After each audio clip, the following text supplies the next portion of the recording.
Picture a caveman, right now, in your head. He's holding a spear. There's a dead animal at his feet. Fire crackles behind him. That image is wrong, almost entirely wrong. For most of your species' history, the animal on the ground barely mattered. The real story is stranger, and it's buried in your gut, your teeth, and your DNA right now. You grew up with the hunter. He's in your textbooks, your cartoons, your movies. Spear raised, mammoth falling, fire, meat, glory. It's a good story. It's just not the true one. For decades, anthropologists built the story of human evolution around hunting. Big brains, they said, came from big kills. Protein fueled progress. Man the hunter, they called it. It was clean. It was dramatic. It sold books. But bones don't lie, and neither does dental plaque. In the early 2000s, a biological anthropologist named Amanda Henry started scraping something most researchers ignored: the hardened plaque on ancient teeth. That plaque, called dental calculus, traps tiny particles of whatever a person last chewed. Henry examined calculus from Neanderthal teeth, tens of thousands of years old, and found something the hunting story didn't predict. Starch granules, hundreds of them. Not just meat fibers, not just muscle tissue. Starch.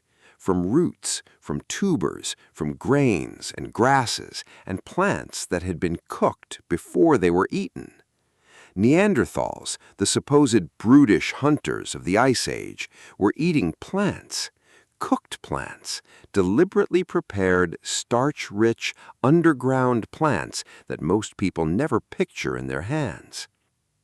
So if the caveman wasn't hunting, what was he doing? He was digging. Go back further, 2 million years, before Homo sapiens, before spears sharp enough to matter. Your ancestors during this window had smaller brains, weaker jaws, and bodies built for walking, not sprinting down prey. A primatologist and biological anthropologist named Catherine Milton spent years studying what actually happens when you try to survive on meat alone in the wild. Her research compared the diets of wild primates to early hominins, and the math didn't work. Meat was rare, unpredictable, dangerous to get. An early human without a rifle, without a horse, without a team of 12, had almost no reliable way to bring down a large animal often enough to survive on it. Plants were different. Plants stayed still. Roots and tubers buried underground were available year-round in almost every environment your ancestors moved through. Rain or drought, savanna or forest, something starchy was almost always growing beneath the surface. You didn't need to outrun anything to eat a tuber. You needed a sharpened stick, patience, and knowledge of where to dig. That last part mattered more than the stick. Which brings you to fire. A primatologist and biological anthropologist named Richard Wrangham built an entire theory around one idea. Cooking, not hunting, is what made you human. He called it the cooking hypothesis. Raw tubers are hard, fibrous, and barely digestible. Your gut spends enormous energy trying to break them down, and even then, much of the nutrition passes straight through you. Cook that same tuber, and everything changes. Heat breaks the starch open. Your gut absorbs it in a fraction of the time for a fraction of the energy cost. Wrangham argued that this single shift, the moment your ancestors began applying fire to plants, freed up enormous amounts of energy. Energy that used to go to digestion could now go somewhere else. Your brain, for instance. The human brain burns through roughly 20% of your body's daily energy, despite being about 2% of your body weight. That number is almost impossible to sustain on raw, fibrous plants alone. It becomes very possible once you're eating cooked, starch-dense roots dug from the ground every single day. Meat wasn't irrelevant, nobody's arguing that, but it was the unpredictable bonus, not the daily bread. You can still see this pattern today in the few remaining hunter-gatherer societies anthropologists have studied closely. Alyssa Crittenden, working alongside researcher Frank Marlowe, spent years documenting the Hadza people of Tanzania, one of the last populations on Earth still living primarily by foraging. Their findings were consistent year after year. Tubers, berries, and honey made up the overwhelming majority of daily calories.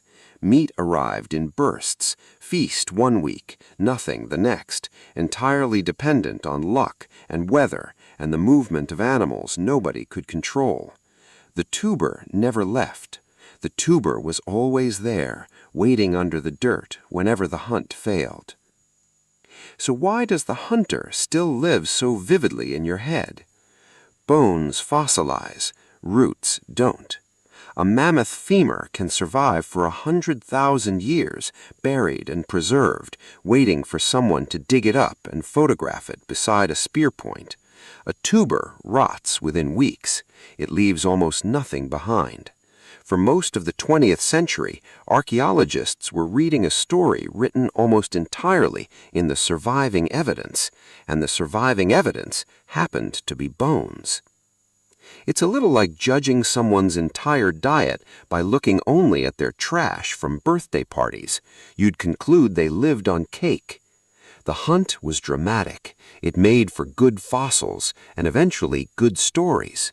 The dig was quiet, repetitive, mostly done by women and children in most known hunter-gatherer societies, and it left almost no trace at all. Quiet work rarely gets remembered. It just gets done, day after day, by the people who kept everyone alive while the hunters were out chasing something that might not come home. Here's the part that should sit with you. Your body still remembers this.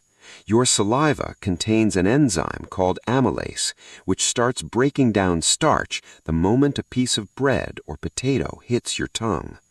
Compare your genome to a chimpanzee's, and you carry far more copies of the gene that produces it. More copies means more enzyme, and more enzyme means your body evolved specifically to handle a starch-heavy diet, efficiently and constantly, in a way your closest primate relatives never needed to. That's not a coincidence, that's a signature, written into your DNA by a few million years of digging. Next time you eat a plate of roasted potatoes, or rice, or bread, you're not eating a modern convenience food, disconnected from your evolutionary past. You're eating almost exactly what kept your ancestors alive between hunts, cooked the same fundamental way, using the same fundamental trick, fire, breaking down what your body alone couldn't. The spear gets the statue. The tuber built the brain that carved it. So picture the caveman again, not the one with the spear raised over a fallen mammoth. Picture someone crouched at the edge of camp, digging quietly into the dirt, feeding a fire with roots nobody bothered to draw a picture of. That's the one who fed you 600 generations later, without you ever once picturing his face.